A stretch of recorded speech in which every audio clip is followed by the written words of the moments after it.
Hi, I'm John Beasley. I'm the Chief Test Pilot on the F-35 Lightning II, the Joint Strike Fighter. I flew first flight on the airplane, and since then I've flown a little over 50 flights in the F-35 variant. In the early days of STOVL flying, there was the Harrier, but it was very work-intensive for the pilot. Since then, one of our contract requirements has been to make this STOVL flying to be very easy for the pilot. The technology advancements in computers, basically the fly-by-wire nature of the airplane, and the advanced control of the engine and the integration of the two is really what's made this possible.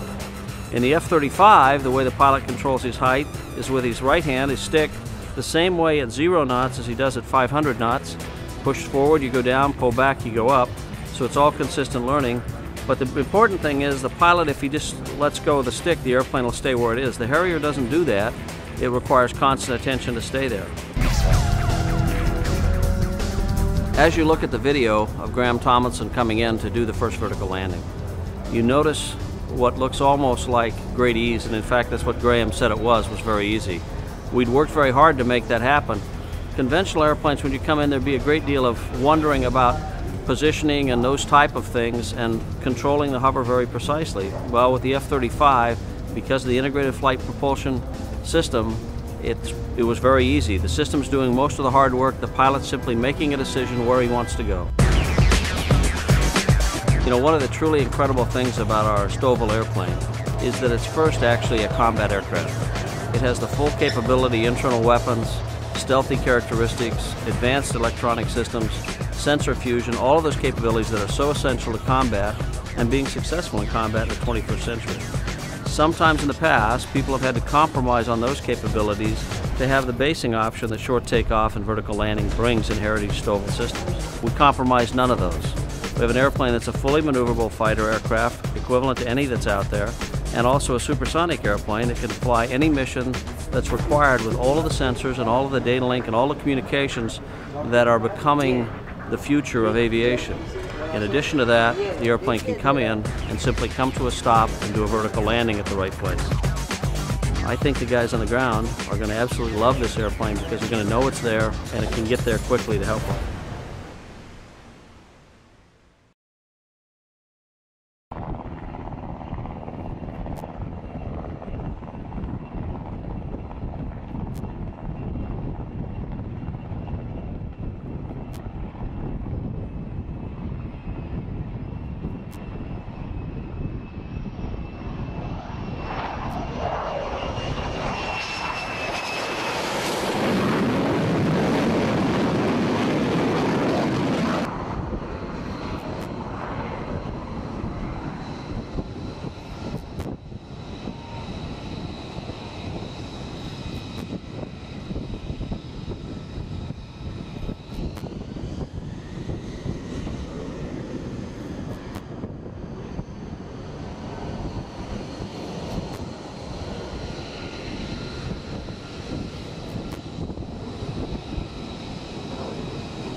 Well, this jet, AL-1, represents the first time we're going to fly an F-35 outside the continental United States. We're going to fly this aircraft in Europe, here in Italy, in Italian airspace, and it's going to open up the F-35 for European operations.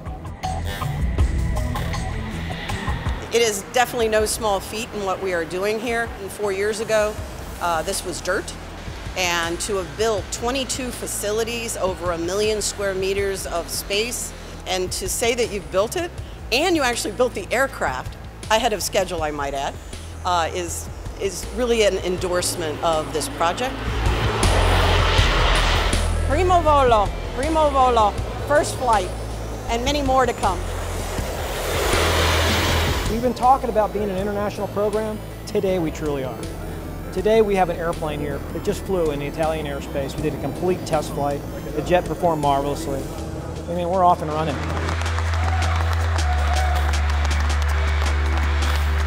Well done. Thank you, sir. Bene, vieni qua. The general understands the capability that this airplane brings to the militaries around the world. He understands a capability that other young pilots don't quite understand yet, but they soon will be made aware of what the F-35 brings. And that's what he understands, and he's looking forward to getting it in service.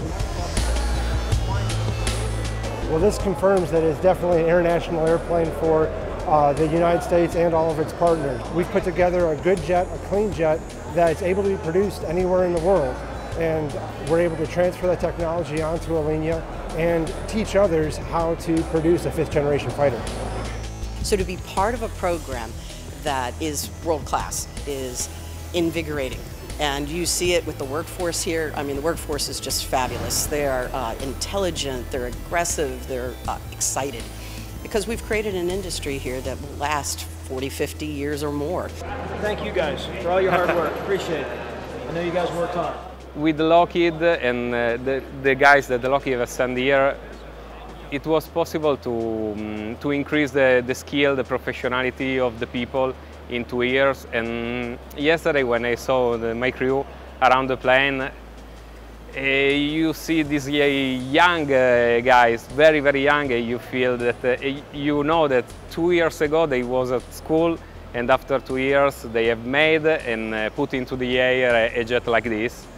Is amazing.